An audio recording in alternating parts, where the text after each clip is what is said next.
The Diablo 3 open Q&A session. Enjoy this panel.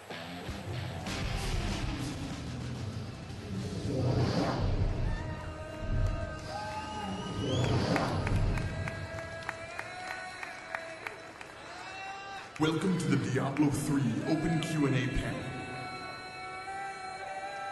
Hello everybody, my name's Jay Wilson. I'm the game director on Diablo 3. I have a whole bunch of awesome people here from the Diablo 3 team. I have Joseph Lawrence, who is our audio engineer. Jason Regier, lead programmer. Kevin Martins, lead content designer. Patrick Stone, senior environment artist. Michael Chu, quest designer. Leonard Bararski, lead world designer. Christian Leichner, art director. Nathan Letzog, associate producer, and Alex Mayberry, senior producer. So as you see, we have somebody from every discipline, so you have to ask questions about audio and programming, and don't just do all the questions about rainbows and unicorns. Make sure you get to all of them. So, and other than that, have fun.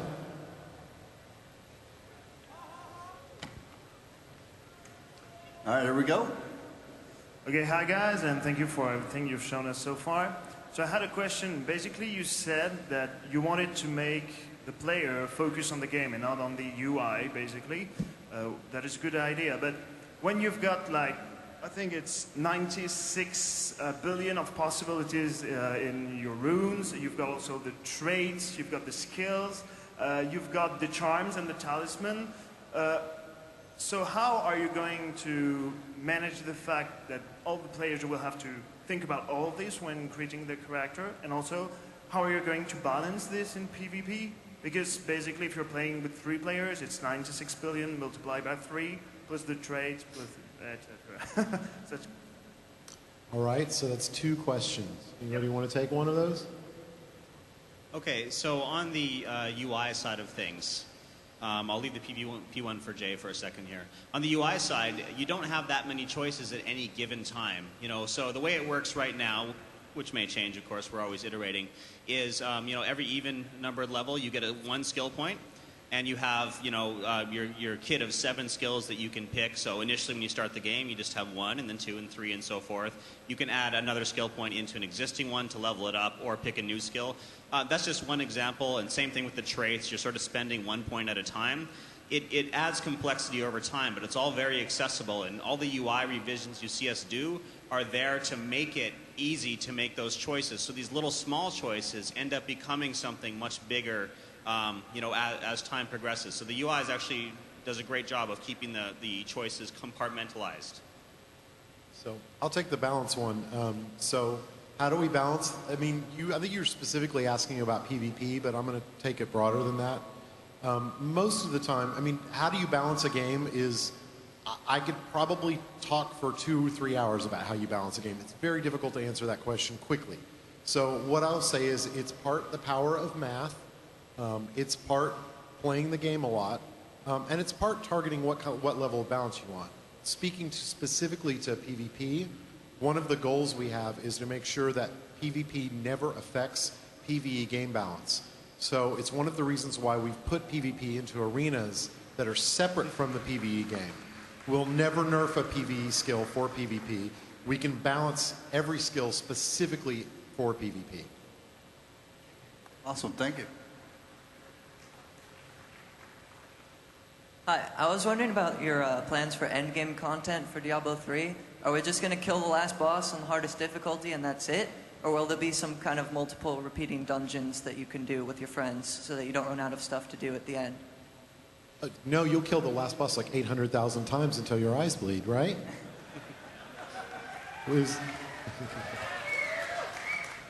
So, when we don't have the end game figured out yet. The right time for us to figure that out is going to be when we're getting close to beta, when we've probably when we've put it into players' hands and they can play a good portion of the content. It's hard to build in-game before you have game. So, it has to come in the right order. That being said, we think we have a pretty good idea of the kinds, because there's a lot of different kinds of players, and Diablo 2 didn't really do a good job of catering to all of them. There's those players who want to re-roll characters, and that's their version of the end game. They don't necessarily want to search for loot. They want to, you know, play a different character or replay the same character for a good reason. So we can come up with good motivations that reward that activity. There's players who want to acquire more loot.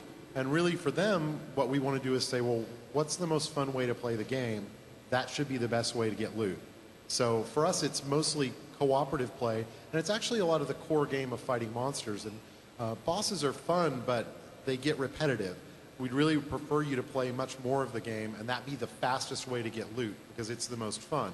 And then PvP is now a factor as well. A lot of players are going to want to play because they're going to be trying to perfect the perfect PvP build.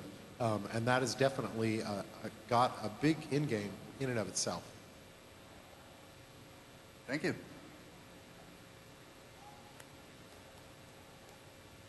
Hi. What is your priority for adding multiple multiplayer game modes, like maybe obviously CTF and Deathmatch come to mind in addition to the arena? But what about things like an escort or hunted, or say for instance base attack or defend, or even more specifically a Dota killer? Because if there's any game that I think can do it, I think it's this game's multiplayer potential. Okay, I'll take that one. So any multiplayer that we do, we very much want to focus on making sure that it supports what the core game is. We don't really want to pull the game in a lot of different directions. Any mode that we might do is going to be focused back on the core game. Would we do more modes or different kinds of ways to play the game? Yeah, if we thought it would support the goal of what we want the game to be. Is that a possibility? Absolutely. We're really going to have to see how the game turns out and how people are playing it, and where we feel it's kind of similar to talking about the end game. Where are we missing an opportunity to appeal to part of the audience that might want to play a particular type of game? Thank you. A lot of us who played Diablo 2 focus more on PvP, even though it wasn't really supported. What are you guys going to do for maybe like clan or guild affiliations? Not like a World of Warcraft full-blown guild UI, but maybe just letting people know where you come from. So we haven't actually decided what we're going to do with guilds yet. It's would be a BattleNet level feature, and a lot of our BattleNet stuff is under discussion. So we're not quite sure at this point.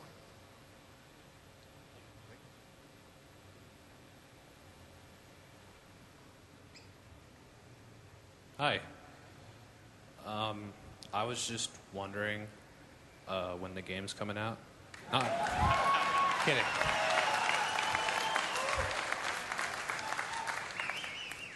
I just wanted to ask. Tuesday after it's done. Could you give us a BlizzCon 2010 update on the economy in this game?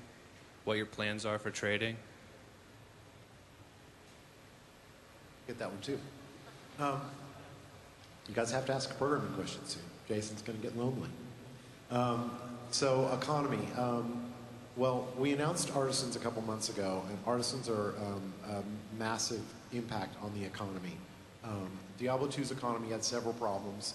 It had an arbitrary gold cap, essentially limited the ability to use it as a high-end currency. There was a massive amount of gold input into the economy and almost no gold leaving the economy. So with Diablo 3, we have a lot more control on gold coming in. We just don't throw quite as much gold at you. You know, Diablo 2 really used gold as a reward. They just kind of threw it at you in buckets, and that it ceased to actually be a reward because you didn't care about it anymore. So we've got a lot more control over that. We've learned from that experience. And also on the sell prices of items, we've control. We've now salvage items for the crafting system, which pulls one of the gold producers back out of the economy without turning it into gold. The crafting system itself has lots of gold inputs. And they're gold inputs that repeat. So every time you get a new item, you want that item to have the best possible gems. And you want to maybe pull gems out of another item. And you want to enchant it. And you might want to add sockets to it. All those things cost gold. And those things, that is our primary way that we're going to pull gold back out of the economy. So that's the economy question. The trading question is, we definitely want to support some kind of enabled trading. Like, we don't want you to have to spam chat channels or make games with special names. You know, that was not awesome, and we know it wasn't awesome. So we do want to fix it, but we haven't decided exactly how yet. I'd also like to jump in and say that, you know, in Diablo 2, we had the occasional problem with item duplication, which sort of hampered the economy. I don't remember that. It's true. So we've learned a lot since the days of Diablo 2, and you know, we have completely rewritten the item system from the ground up to make it more safe, more secure, and we expect that with Diablo 3 that you're going to have the best experience yet. So it's a big deal to us. Thank you.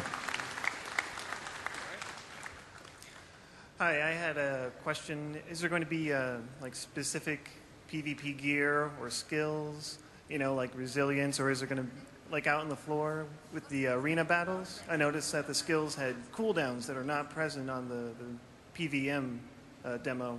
So